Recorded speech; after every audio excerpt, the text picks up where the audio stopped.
Монгол Улсын их хурлын дарга Мие гомбын их хурлын Кувейт улсад хийж буй албан ёсны айлчлал 2 дахь өдрөө үргэлжиллээ. Энэ өдөр Улсын их хурлын даргын их хурлд Кувейт улсын эрхэм дээд Эмир Шейх Сабах Айл Ахмед Аль Жабер Аль Сабахт бараалхлаа. Тэрбээр эрхэм дээд Эмирт Монгол Улсын ерөнхийлөгч Илбэг Дорчин чин сэтгэлийн мэдчилгээг уламжилж Кувейтийн засгийн газар ард түмэн Монгол Улсад тохиолдсон хүндрэл бэрхшээлтэй цаг үед найрсаг харилцаатай анд нөхдөй ёсоор байнга туслан дэмжиж ирсэн талархал илэрхийллээ.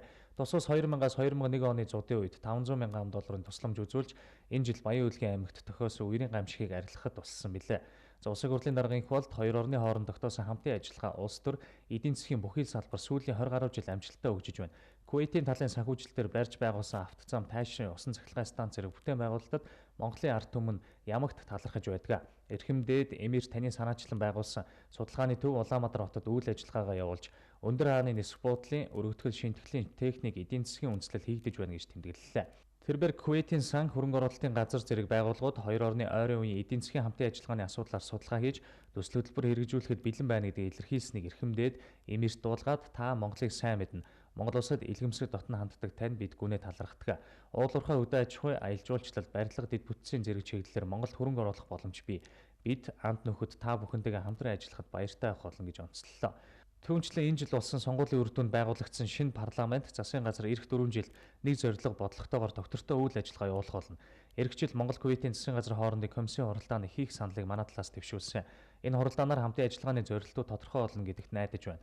Улсын их хурал гадаадын хөрөнгө оруулалтыг татах, тэдний эрх ашиг хамгаалах, эрх зүйн таатай, доктортой орчин бүрдүүлэх чиглэлээр анхаарч ажиллахаар төлөвлөж байна гэж нэмжиллээ. Эрхэм дээд Эмир Шейх Сабах Аль Ахмед Аль Жабер Аль Сабах Иракийн дайны үед Кувейтийг дэмжиж байсанд нь бид Монгол улсад байнга талархаж байдаг. Эрхэм улсын хурлын дарга та гэртээ байгаа мэт давтаа зочлоорой. Хэдийгээр жихүүн сэрүүн байгаа ч Монгол хүмүүст тийм ч хүйтэн биш байгаа болов Монгол улсын ерөнхийлөгчид талархаж байгааг минь миний мэдчилгээтэй хамт амжуулж өгөөрэй гэлээ. Тэрээр Кувейтийн сангийн шугамар хийх өндөр хааны нисэх буудлын шинжилэл өргөтгөлийн ажил амжилттай болно гэдэгт итгэлтэй байна. Өөр бусад төсөл хөтөлбөрч манай улс хөрөнгө оруулахад бэлэн. Холбогдох шугамар хилцэн тохирч судалгаа дүгнэлтээ гаргах байхаа.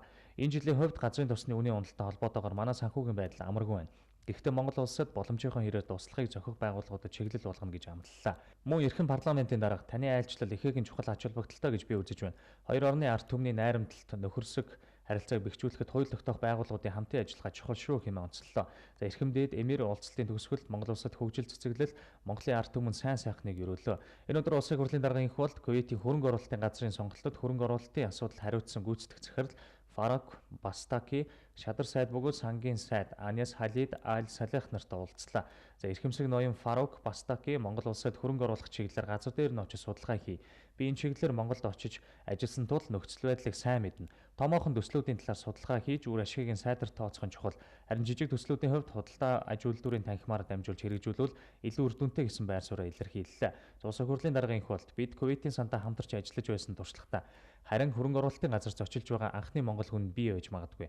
Бид та бүхэнтэй хамтарч ажиллах чинхэн хүсэлтэй байна. Ялангуяа танай байгууллага олон улсын эдийн засгийн орчиндох үн цаасны болон хөрөнгийн зах зээлийн туршлага бидэнд нэн чухал хэмээн онцлсан юм а. Шадар сайд бөгөөд сангийн сайд Аниас Халид Аль Салех манай улсаас Монгол улсад хэрэгжүүлсэн төслийн хамгийн сүүлжийнх нь 2010 онд хийгдсэн. 2014 онд эрхэм дээд Эмирийн зарилгаар Кувейтийн хөрөнгө оруулалтын газрын ахлах албан тушаалтнуудын бүрэлдэхүүнтэй ажлын хэсэг Монголд очиж судалгаа хийсэн ч хөрөнгө оруулах төсөл хөтөлбөр алга байна гэсэн дүгнэлт хийсэн. Танай улсаас бодиттой төсөл хөтөлбөр ирүүлвэл Кувейтийн сан хөрөнгө оруулалтын газар хүлээж авахд бэлэн гэдгээ мэдэгдлээ. За энэ өдөр улсын хурлын дарга инх болд дагалдаа яваа төлөөлөгчдийн хамт Кувейтийн парламентын үйл ажиллагаатай танилцсан юм. Ийхүү Монгол улсын их хурлын дарга инх болдын Кувейт улсад хийсэн албан ёсны айлчлал өндөрлөлөө.